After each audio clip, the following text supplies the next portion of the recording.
Ma'asyiral muslimin wal muslimat rahimani wa rahimakumullah. Seorang muslim ketika jauh daripada Allah Subhanahu wa taala, maka akan sangat membahayakan bagi kehidupannya. Karena bagaimanapun disebutkan dalam beberapa dalil dari Al-Qur'an dan sunnah Nabi sallallahu alaihi wasallam, di antara bahaya orang yang jauh daripada Allah Subhanahu wa taala itu akan menyebabkan azab baik di dunia ataupun di akhirat. Adapun di dunia, sebutkan oleh para ulama, an yatmisa ala qulubihim, maka hati-hati mereka akan ditutup sehingga tidak bisa melihat kebenaran. Dan itu disebutkan dalam surah Al-Kahfi ayat 57, wa man adlamu mimman dzukira bi ayati rabbih fa'arada anha. Maka siapa lagi yang lebih zalim dari orang-orang yang ketika diperingatkan ayat-ayat Rabb-nya maka dia pun berpaling dari ayat-ayat itu. Maka di ujung ayat Allah Subhanahu wa taala mengatakan falan yahtadu idzan abada. Maka orang-orang itu tidak akan mendapatkan hidayah selamanya. Artinya di sini orang-orang yang jauh daripada Allah dan berpaling dari Allah Subhanahu wa taala tertutup hidayah. Maknanya hatinya sudah susah untuk menerima hidayah dari Allah Subhanahu wa taala.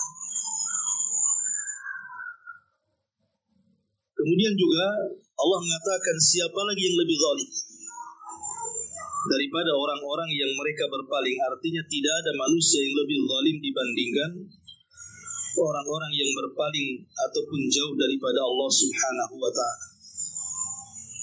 Ini jelas-jelas di dunia. Ketika orang kemudian dihindarkan daripada hidayah, ini sangat bahaya sekali.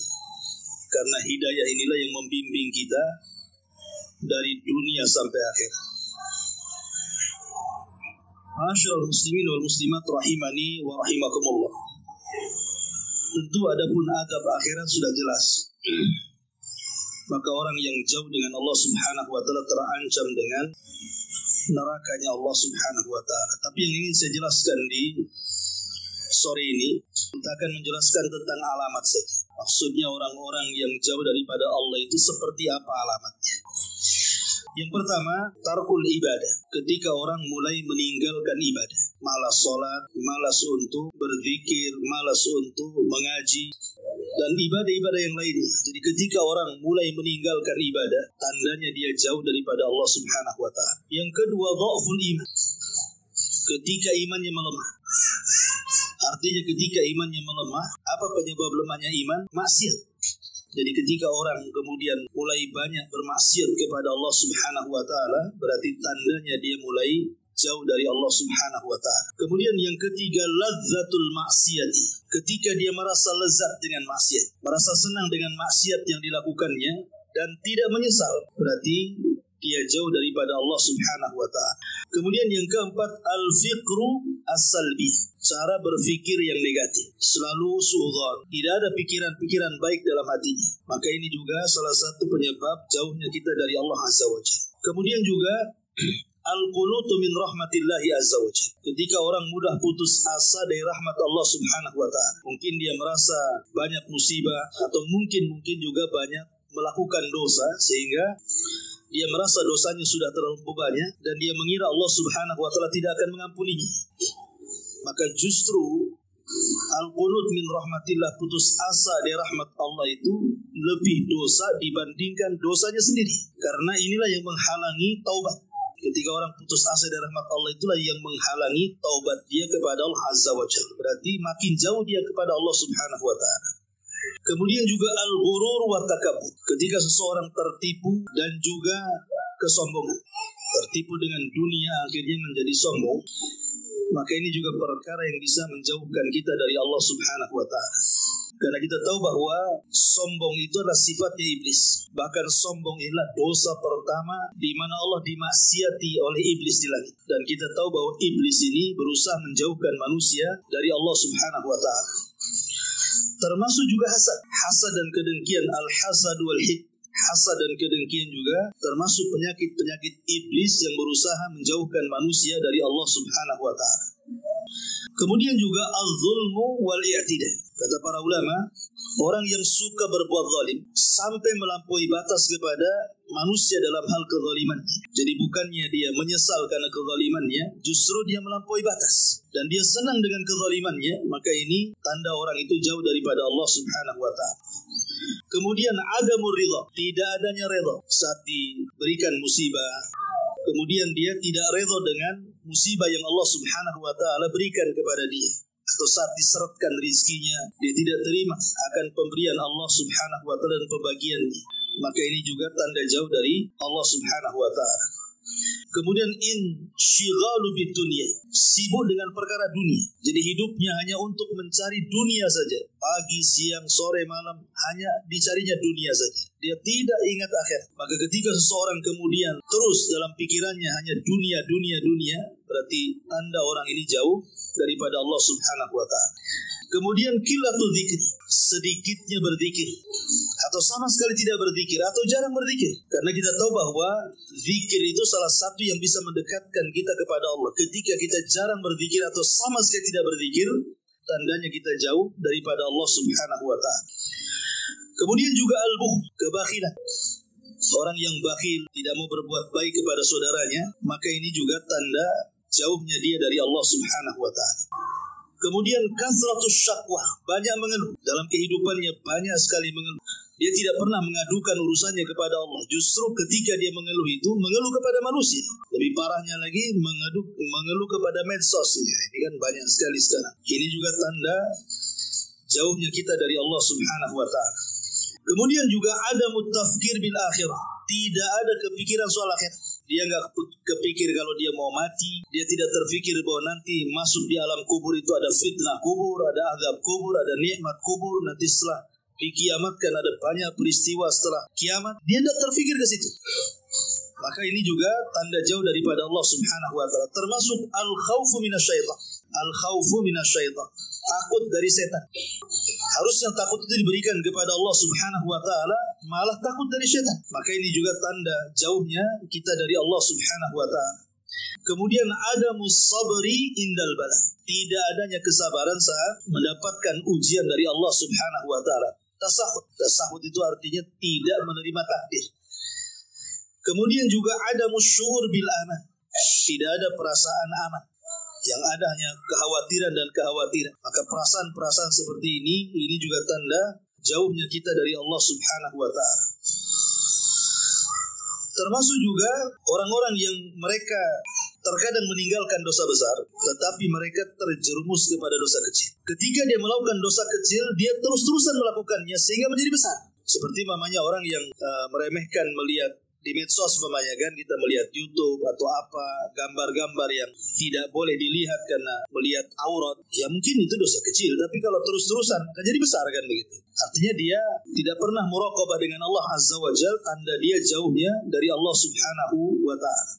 Ataupun terkadang seorang muslim itu merasa malu dengan keislamannya. Jadi kalau dia menggunakan pakaian-pakaian syar'i, malu, pakai jilbab malu. Kadang-kadang waktunya sholat di kendaraan tak mau sholat karena malu, atau mungkin membawa mushaf dia malu. Pokoknya ketika dia malu dengan identitas keislamannya, maka itu tandanya jauh daripada Allah Subhanahu wa ta'ala. Termasuk juga al-inbiharu bil gharbi. Tasyabuh dengan orang-orang kafir barat, atau tasyabuh dengan orang-orang Yahudi ataupun Nasrani. Ketika dia kemudian mulai tasyabuh menyerupai mereka, orang-orang kafir, maka itu juga disebutkan dari tanda-tanda jauhnya dia daripada Allah Subhanahu wa ta'ala. Termasuk juga memandang hina orang yang berbuat dosa dan menganggap dirinya suci. Jadi seolah-olah kalau melihat orang-orang yang mungkin tidak sealim dia, tidak sesyar'i dia pakaiannya, ya dianggap mungkin rendah begitu. Maka ini juga tanda daripada jauhnya dia dari Allah Azza wa Jalla. Karena bagaimanapun amal itu kan ditentukan akhirnya. Bisa saja kita yang sekarang nampak syar'i, yang kita lihat orang tidak syar'i, rupanya dia bertobat, kita pula yang maksiat.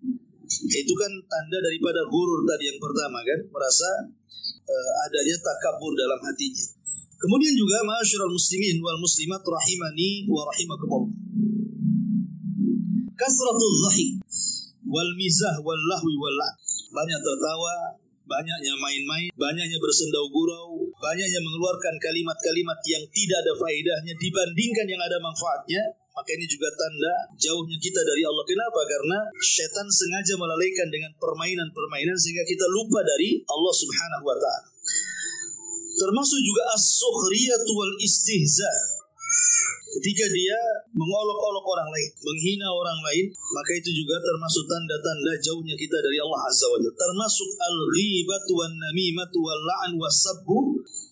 Orang yang suka berghibah, apalagi mengadu domba, apalagi suka melaknat dan mencela, maka itu juga tandanya dia jauh daripada Allah karena lisannya tidak bisa dijaga. Sebab kalau dia muraqabah, merasa diawasi Allah bahwa setiap kata-katanya akan dicatat, tentu dia tidak akan mengeluarkan kata-kata ghibah, namimah dan yang semacamnya karena dia takut dengan Allah. Ketika tidak takut dan jauh daripada Allah, makanya lisannya dia berghibah.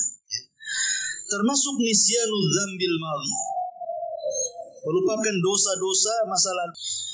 Melupakan dosa-dosa masa lalu.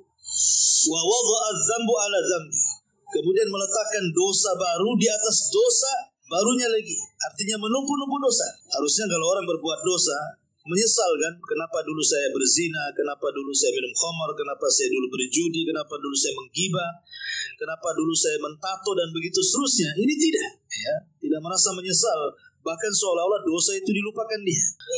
Maka ini juga tanda-tanda jauhnya dia dari Allah Subhanahu wa ta'ala.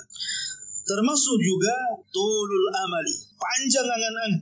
Ketika orang itu panjang angan-angannya, tentu masalah dunia kepengen rumah bagus, kendaraan bagus, pengen punya tanah, punya ini, punya perusahaan, macam-macam kan. Tetapi kemampuan dia tidak sampai seperti itu. Maka tulul amal ini juga bagian daripada jauhnya seseorang dari Allah Subhanahu wa ta'ala. Termasuk aklul haram, memakan yang diharamkan Allah Azza wa Jalla. Baik zatnya yang diharamkan, ataupun dia membeli zat itu dari hasil yang diharamkan. Entah mencuri, entah korupsi, entah dengan cara mengambil hak orang lain secara zalim, mengurangi takaran, timbangan, meteran atau curang dalam berdagang dan yang semacamnya, maka orang ini jauh daripada Allah. Sebab kalau dekat dengan Allah tidak mungkin dia melakukan hal yang seperti ini. Termasuk juga at-tahawun fi ada'is salati, meremeh-remehkan ketika dia melaksanakan salat, karena salat itu kan silah hubungan kita dengan Allah Subhanahu wa ta'ala. Ketika kemudian kita melalaikan hubungan kita dengan Allah, itu tandanya dia jauh daripada Allah. Makanya orang-orang yang meninggalkan salat dipastikan dia jauh daripada Allah Subhanahu wa ta'ala karena memutus hubungan langsung dengan Allah Subhanahu wa ta'ala. Termasuk juga kasratu mujalasatil aghniya min ahli dunia, banyaknya bermajlis dengan orang-orang yang cinta dengan dunia. Kalau orang yang suka bermajlis dengan orang-orang yang cinta dunia, maka akan terlalaikan dengan akhirat. Tapi sebaliknya, orang-orang yang suka bermajlis dengan ahli akhirat, maka sedikit banyak akan terlupakan dunia. Itu kan tarik-tarikan di situ. Ini juga salah satu jauhnya dia dari Allah. Kemudian juga simaul al-ghina'i wal musik, dia terlalaikan dengan mendengarkan musik-musik, lagu-lagu. Karena biasanya matematikanya, kalau orang suka dengan musik, pasti dia tidak suka dengan Quran. Itu sudah dipastikan. Orang kalau suka musik, suka menyanyi, suka melagu, mendengarkan musik, maka dia tidak akan suka dengan Quran. Coba lihat orang-orang yang suka menyanyi ataupun suka mendengarkan lagu-lagu, dia akan susah itu. Walaupun dia pandai baca Quran, tapi lambat laun dia akan dibencikan untuk membaca Al-Quran dan mendengarkan Al-Quran karena sudah tergantikan dengan musik-musik tadi. Termasuk tadyi'ul awqat, menghilangkan waktu sia-sia. Jadi dalam satu hari itu kan panjang, dari pagi sampai sore sampai malam gitu kan. Ada orang-orang yang menghabiskan waktunya untuk tertawa seharian, main seharian, yang gibah seharian kan, itu habis waktunya untuk itu saja. Maka orang yang kemudian menghabiskan waktunya dalam hal kesia-siaan, berarti tanda dia jauh daripada Allah Subhanahu wa ta'ala. Termasuk juga ittiba'un nafsi li ammaratin bisu, mudah untuk mengikuti hawa nafsu. Apa yang dikehendaki hawa nafsunya, dia ikuti. Jadi tidak pernah ditahan. Makanya ada seorang sahabat, kalau tidak salah Abdullah bin Umar radhiyallahu anhu, dia bertanya kepada seseorang yang membeli daging di pasar, dan selalu membeli daging di pasar. Jadi kata beliau, apakah setiap yang kau kehendaki kau beli? Apakah setiap yang kau inginkan kamu langsung beli? Begitu maksudnya. Maka kata beliau, tahanlah nafsu. Karena tidak semua yang kita beli itu terkadang kita hajatkan. Ya, kadang-kadang keinginan kita saja pengen beli ini, beli itu. Setelah kebeli pun ternyata tidak ada manfaatnya juga. Kadang-kadang menyesal, maka dipikir dulu gitu. Kemudian juga at-tashabbuh ar-rijal bin nisa wan nisa'u bir rijal. Seorang laki-laki menyerupai perempuan ataupun sebaliknya. Maka ini pun tanda-tanda jauhnya dia dari Allah Subhanahu wa taala. Kenapa? Karena sudah menyalahi fitrahnya, menyalahi kodratnya. Orang yang menyalahi fitrah dan kodratnya, maka dia jauh daripada Allah Subhanahu wa taala. Kalau dekat dengan Allah, tidak mungkin dia melakukan seperti itu. Termasuk al-ghish wal khidalil muslimin wa ifsadi dzatal bait. Suka menipu, berdusta atau merusak hubungan orang lain dalam hal muamalah tentunya ya. Maka dia pun orang tidak takut dengan Allah seperti ini.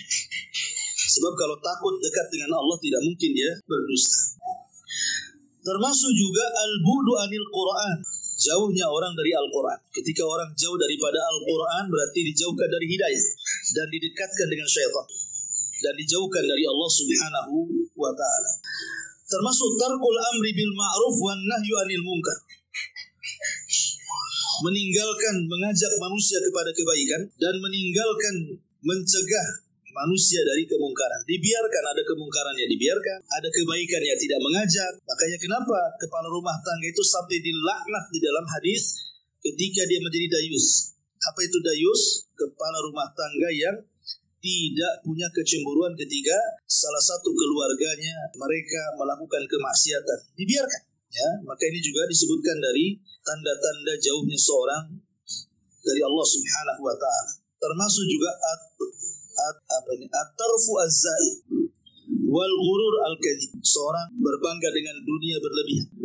Jadi dia dengan dunia berlebihan, bangganya itu ya, punya mobil merasa sombong dengan mobilnya, merasa sombong dengan rumahnya, merasa sombong dengan pakaian, tas atau apa namanya. Maka jadi disebutkan orang-orang yang jauh daripada Allah Subhanahu wa taala. Kemudian juga al-ghadabu was-su'dhan, mudah marah dan mudah berburuk sangka dengan yang lainnya. Kemudian juga sempitnya dada ketika mendapatkan nasihat dari Al-Quran dan Sunnah Nabi SAW. Itu juga tanda jauhnya dia dari Allah Subhanahu wa ta'ala.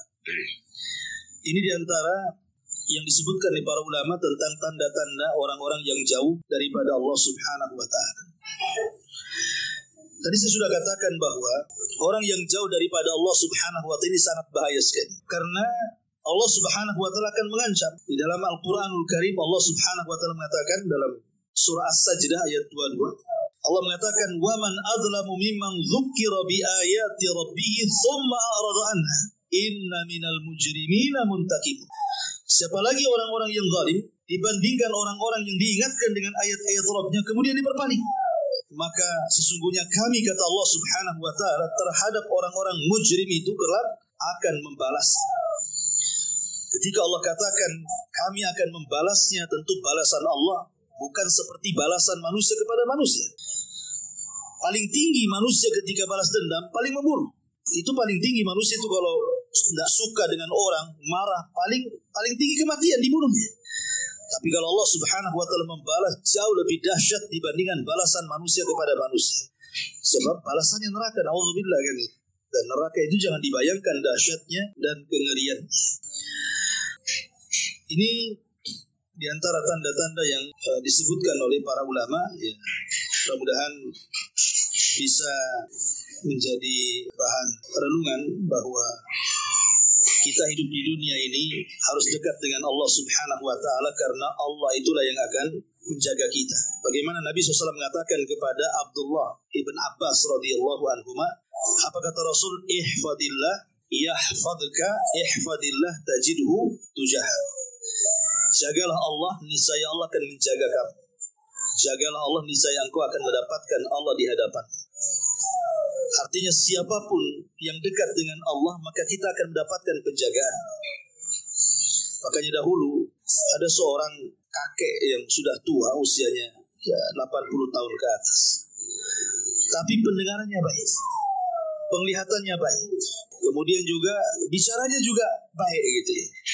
Rupanya ketika ditanya rahasianya, karena selama hidupnya dia tidak pernah meninggalkan membaca Al-Quran. Jadi setelah tuanya, itulah bukti bagaimana Allah Subhanahu wa Ta'ala menjaga dia. Tapi masalahnya, kebanyakan orang-orang yang jauh daripada Allah Subhanahu wa Ta'ala itu adalah nampak ketika Allah Subhanahu wa Ta'ala memberikan ujian. Biasanya orang yang semakin jauh dari Allah Subhanahu wa Ta'ala itu tampak ketika Allah Subhanahu wa Ta'ala memberikan ujian. Itu paling tampak.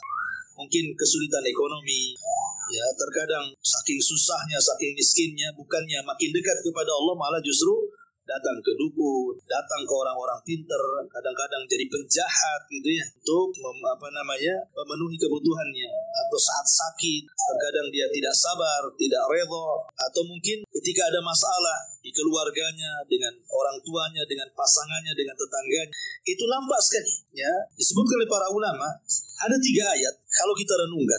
3 ayat ini kalau kita renungkan, maka hidup kita akan tenang dan semakin dekat dengan Allah Subhanahu wa Ta'ala, terutama ketika kita banyak masalah. Pertama, surah Al-Hijr ayat 97 sampai 99. Yang kedua, surah An-Nahl ayat 127 sampai 128. Dan yang ketiga, surah Toha ayat 24 sampai 27. Baik, kita akan baca ayatnya. Allah Subhanahu wa Ta'ala mengatakan dalam surah Al-Hijr, "Walaqad na'lamu annaka yadhiku sadruka bima yaqul." Dan sungguh kami mengetahui, sesungguhnya engkau wahai Muhammad merasa sempit dadamu terhadap apa yang mereka katakan. Jadi Nabi SAW saja pernah sempit dadanya. Akibat apa? Akibat ucapan orang-orang kafir. Padahal Nabi SAW diutus itu untuk mengajak manusia kepada kebaikan. Tetapi bukannya diterima kebaikan, malah kemudian dilontari dengan kalimat-kalimat yang justru menyakitkan hati. Rasul dikatakan gila, penyihir, pemecah belah, tukang macam-macam kan gitu ya. Sampai bukannya disakiti secara lisan, secara fisik pun disakiti. Makanya Allah mengatakan walaqad na'lamu annaka yadhiku sadruka bima yaqul. Tetapi Allah Subhanahu wa Ta'ala memberikan 3 solusi kepada Rasul supaya hatinya tenang. Pertama, fasabbih bihamdi rabb. Perbanyak tasbih, perbanyak mengucapkan tasbih. Yang kedua, waqum minas sajidin. Perbanyak melakukan sujud, artinya salat. Kemudian yang ketiga, wa'bud rabbaka hatta ya'tiyakal yakin. Teruslah beribadah kepada Allah sampai datang kematian. Allah memberikan solusi kepada Nabi di sini. Pertama, perbanyak tasbih. Yang kedua, perbanyak salat. Yang ketiga, perbanyak ibadah sampai kematian menjemput kita. Ini yang pertama. Yang kedua, surah An-Nahl ayat 127 dan 128. Wasbir wa ma sabruka illa billah. Sabarlah engkau wahai Muhammad, wa ma sabruka, dan tidaklah kesabaranmu illa billah, kecuali karena Allah. Wala tahzan alaihim, jangan kau sedih atas mereka. Wala taku fi dhaiki mimma yamkurun, dan jangan sempit hati terhadap makar-makar mereka. Innallaha ma'al ladzina taqaw wal ladzina hum muhsinun. Karena Allah akan bersama orang-orang yang bertakwa dan orang-orang yang mereka senantiasa berlaku ihsan baik. Di sini ada solusi, ya. Karena di sini ada 3 solusi dalam ayat ini juga kan. Pertama, sabar. Wasbir. Kalau kita ingin tenang hatinya, sabar. Jangan sedih. Yang kedua, disuruhnya kita bertakwa. Ya, takwa itu artinya terus merasa diawasi Allah, sehingga apapun yang kita lakukan menjadi takut karena merasa diawasi. Itulah makna takwa. Kemudian terus berbuat baik. Maka ini juga 3 perkara disebutkan dalam surah An-Nahl yang bisa melapangkan dada dan semakin dekatnya kita dengan Allah Azza wa Jalla. Dan yang terakhir surah Toha, ketika Allah berbicara soal Nabi Musa. Bayangkan Nabi Musa diutus kepada siapa? Fir'aun. Dan Fir'aun itu manusia paling bejat, ngaku Tuhan lagi, membunuh anak-anak kecil, dan dikenal kebengisannya. Lah Musa diperintah untuk datang ke raja sezalim Fir'aun. Makanya Allah mengatakan, idhab ila fir'auna innahu tagha. Pergilah kepada Fir'aun karena dia melampaui batas. Kemudian Allah katakan, qala, maka Musa mengatakan, Rabbi srahli sadri. Ya Allah, lapangkan dadaku. Wa yassirli amri, mudahkan urusanku. Wahlul uqdatam min lisani yafqahu qawli, dan lepaskan ikatan di lidahku supaya mereka bisa memahami kata-kataku. Artinya di sini diberikan solusi dari doa Nabi Musa alaihissalam ketika menghadapi Fir'aun, supaya lapang dada kita. Berdoalah kepada Allah dengan doa Nabi Musa, Rabbi srahli sadri. Ya Allah, lapangkan dadaku. Karena kalau lapang dada semua bisa teratasi, tapi kalau sempit dada, perkara kecil pun tidak pernah ada jalan keluarnya. Ini antara pandangan para ulama tentang orang-orang yang